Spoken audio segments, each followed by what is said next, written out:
Welcome back. You're watching the live coverage here on Republic TV of the train accident in Odisha's Balasore. We are now reporting from a high school turned temporary morgue where most of the bodies were kept until this morning. So what is also happening, and the biggest challenge is that in the last 24 to 36 hours since the accident took place, most of the bodies were either charred or dismembered or beyond recognition. And until a few hours ago, most of the bodies were here. Let me take you here and show you, because this is a school which was turned into a morgue because it is one close to the accident site. This is where all the bodies were kept.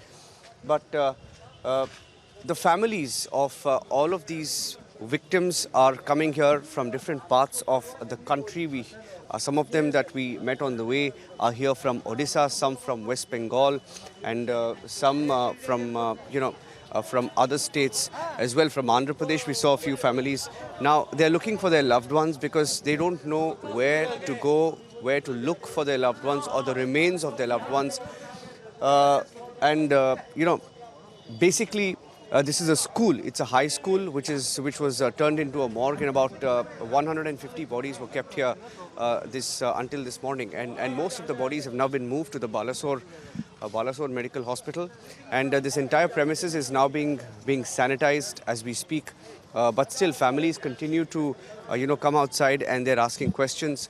They're trying to find their loved ones, and the biggest challenge here is for them to recognize and identify these bodies. Now, for those supervisors who've been here for the last 24 to 36 hours, the biggest challenge has been on the identification process. And forensic tests are also being conducted. That's one option. That's one way of identifying the bodies. They've been going from one body bag to the next, sort of opening those body bags, trying to identify their family members. And we are hearing that out of the 156 who are here, 156 bodies that were here, they were just able to sort of identify about 25 to 30 based on the features of their family members. But for the rest of them, over 120, 130, many of them charred beyond recognition. So that's another challenge that they're now facing here. Once again, this is the Bahanaga school, and it's going to be a challenge for the families who continue to come here in large numbers, and they're trying to look for their loved ones. And the only way that they can do that is one, they need to do some. They're trying to do some tests to check for the identification. And the second way they're going to identify them is through their belongings, because a lot of belongings that were left behind in the train, either the mobile phones or the bags, etc. It's very difficult to try and match that now, because just the bodies were brought here while all the belongings were left on the tracks. So that's another way of identifying. But the third way of identification is the forensic tests that they plan to do. And after they do those tests and identify the bodies, they're handing them over. Once they're convinced that the bodies belong to that particular family, they're being handed over. And then the process, of course, of the compensation, etc., begins. So that's been the challenge in the last 24 to 36 hours. So most of the bodies that were brought here were from the first initial hours, which means the first bodies that were pulled out mostly from the reserved compartments, the bogies with the highest impact.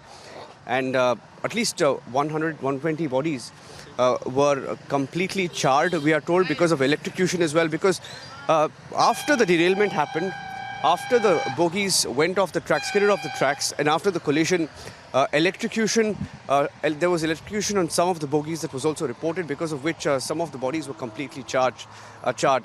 And you just heard the Union Railway Minister. There's a temporary helipad that has been set up here that we are walking past. But let me also tell you that we've had a comment come in from the Union Railway Minister, who has ruled out the role of Kavach in this accident, saying that that's not the reason why this accident took place. Now, he has also said, and I'm reading out what Ashwini Vaishnav has said. Ashwini Vaishnav has said that it was because of electronic interlocking. He says it's because of electronic interlocking. He says it has nothing to do with Kavach. He says it's not the reason that Mamata Banerjee was mentioning yesterday, adding that this took place due to change in electronic interlocking. So what we will now do is we will play out what Ashwini Vaishnav said and get you a couple of reports that we've been filing from ground zero here at the accident site and the other hospitals where the families are now. The painful process, it is an extremely painful process for them now to go from one hospital to another. Some of them coming here, you can still see them there waiting outside a high school turned morgue where most of the bodies were placed, and now these bodies have been taken to other hospitals to be placed. And graphic details, but one of the challenges they were facing here is because of the heat here, because of the heat in Balasore. They found that in the last 24 hours or 36 hours, the bodies that were kept here had no sort of air conditioning, for example. So the bodies were rotting, and that is why they had to move most of these bodies to the medical hospitals, which are anyway stressed because of the sheer number of patients that are being brought in. So there is not enough space to place these bodies. So now, in the last few hours, they found a way to move these bodies to the other medical hospitals so that the process of identification can formally begin. So I'd like to first play out what the Union Railways Minister said. He's been here, he's still camping here. So what we will do after this is we will walk towards the tracks and give you an update of the situation this morning. He's been stressing that it's not because of Kavach. He says it's because of electronic interlocking. He used a term called electronic interlocking. So we'll get a few experts on that as well, on what electronic interlocking means and what went wrong and why the two trains, went to the loop line and how the accident took place. We are getting into the details of that today. Here's what the Union Railways Minister said, and we'll get you a report from the tracks in just a few minutes.